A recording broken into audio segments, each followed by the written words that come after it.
Hey everybody, it's Jason Blaha here, and today I want to talk to you guys a little bit about this whole idea of good versus bad foods, why this isn't really true, and why the actual poison is in the dose when it comes to different things that you might eat that you think of as bad for you.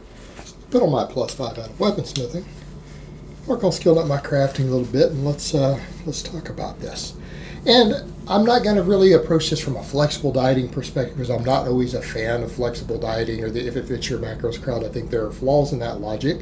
And a lot of that comes down to things like energy balance. And that is something that we do need to consider because we know obesity, irrespective of how you get there, being overly fat. And I don't mean bodybuilder fat, I'm talking obese by medical standards where we can measure your waist and size of your gut and all that stuff. We're talking about being fat, not failing to have a deep chiseled abs. So yes, obesity kills. Obesity is one of the leading causes of death in Western countries. It actually exceeds everything from drug abuse to gun violence to murder to everything else. Obesity is way up near the top. Pretty much the #1 killer of people in the United States. #1 cause of death, caused by obesity. Biggest factor. So yeah, that is what we have to consider, but you know, that comes down to energy balance. That comes down to the satiety of your foods relative to how active you are and how many calories you burn.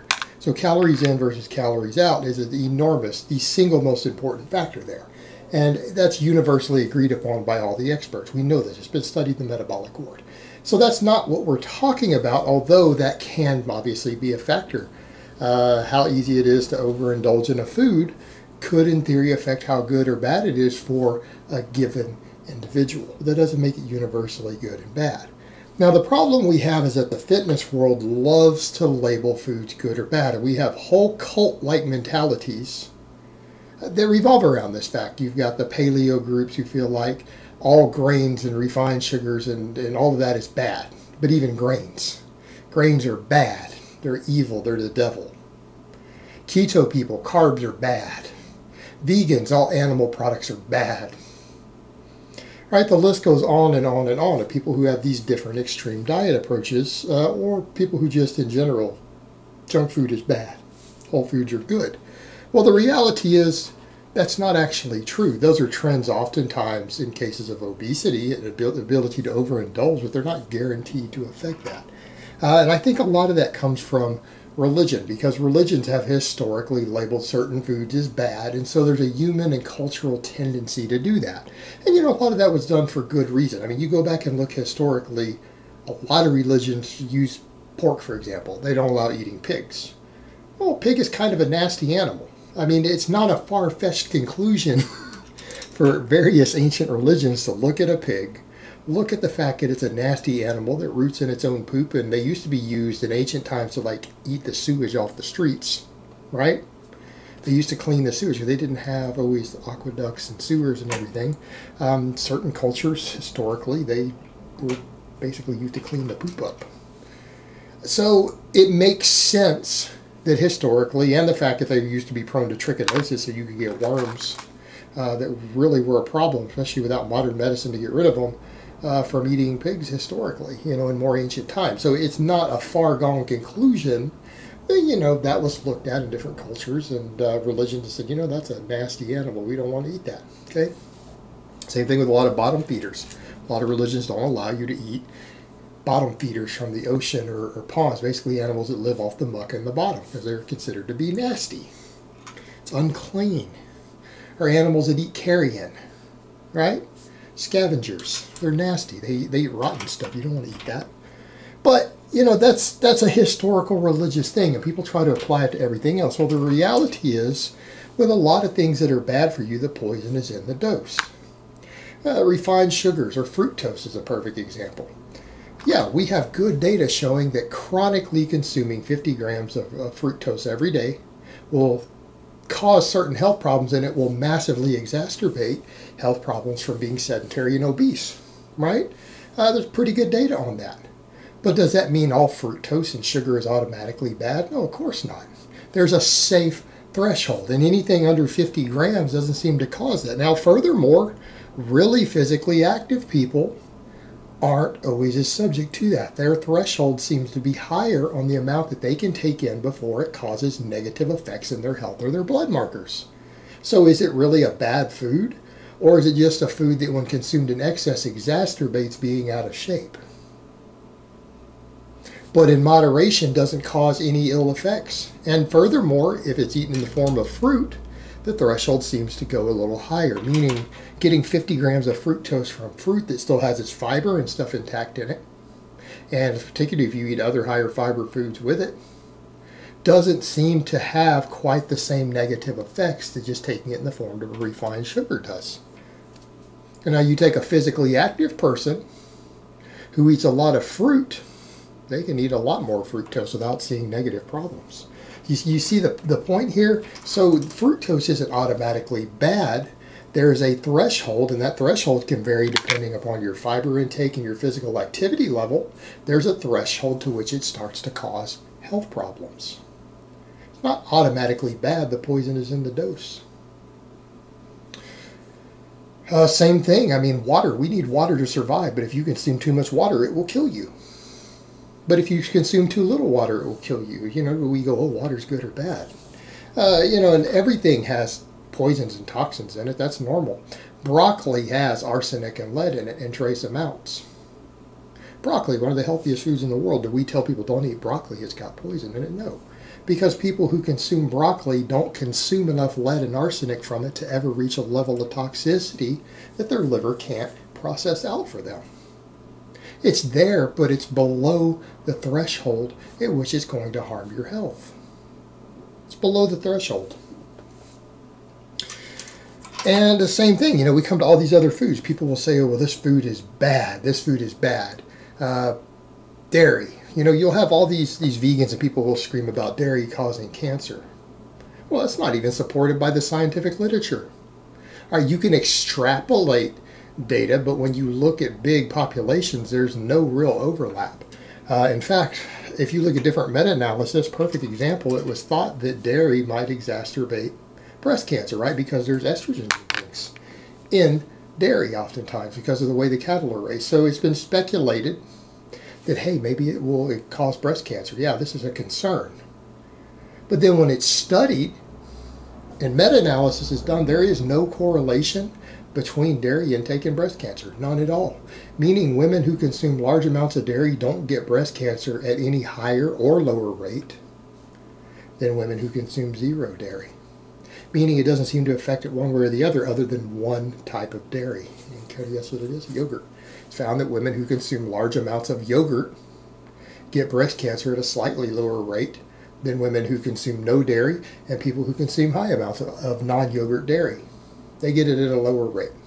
Not massively lower, but it's statistically significant. So when someone says, oh, it must be causing this, well, you need to actually study that. Don't just assume, oh, it's got IGF-1 in it, therefore. Well, you need to look at the data.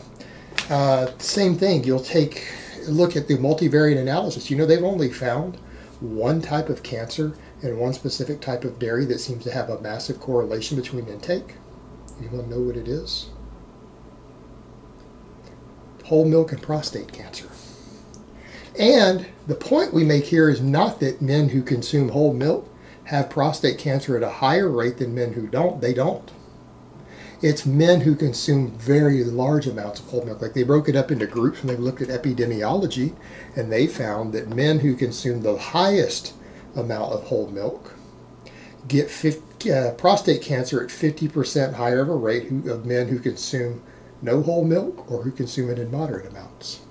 But the moderate amounts versus the zero, there's not a difference in their cancer rates of any type of cancer. Just when they start consuming a lot of whole milk, men get prostate cancer at a 50% higher rate. Now, we don't necessarily know what that is. Could it be the dairy fat? It's clearly not what the vegans think it is. So how could that be? What do you mean? Well, a lot of them talk about the milk protein. It was the milk protein, the men who consumed large amounts of fat-free dairy, which has more protein per gram than the whole milk does, would get prostate cancer at a higher rate. They don't. They don't. They don't even get prostate cancer at a higher rate than vegans do, or vegetarians, or whatever. They don't get it at a higher rate. It's just the men who consume large amounts of whole milk.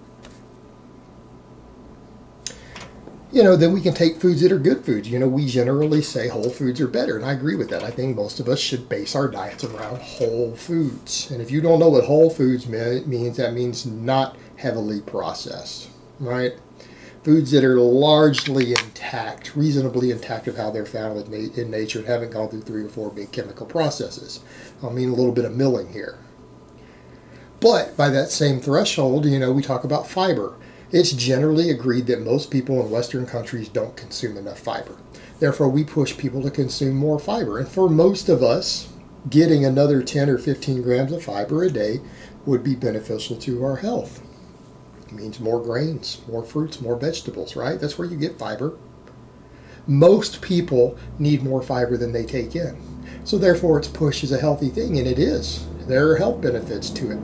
Everything from improved blood sugar sensitivity, so lower diabetes rates, lower cancer rates, lower bowel cancer rates, things like that. These are all associated with fiber. But if you were to overindulge in fiber, there are health negatives. You can get gastrointestinal distress. You could irritate the linings of your GI tract and your intestines. Can cause malabsorption issues. If you consume enough fiber, it will start to reduce the ability to absorb certain vitamins and minerals, particularly things like fat-soluble vitamins, maybe even in some cases essential fatty acids. Now, one thing it will not cause is obesity. Higher fiber intakes are usually linked with faster weight loss. Take that, ketogenic followers.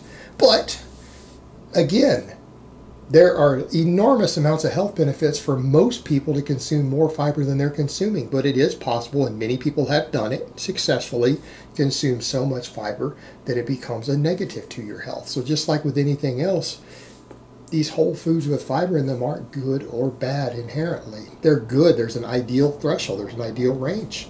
And in that range, you're getting the best you're going to get. But if you go too high, even that can become bad.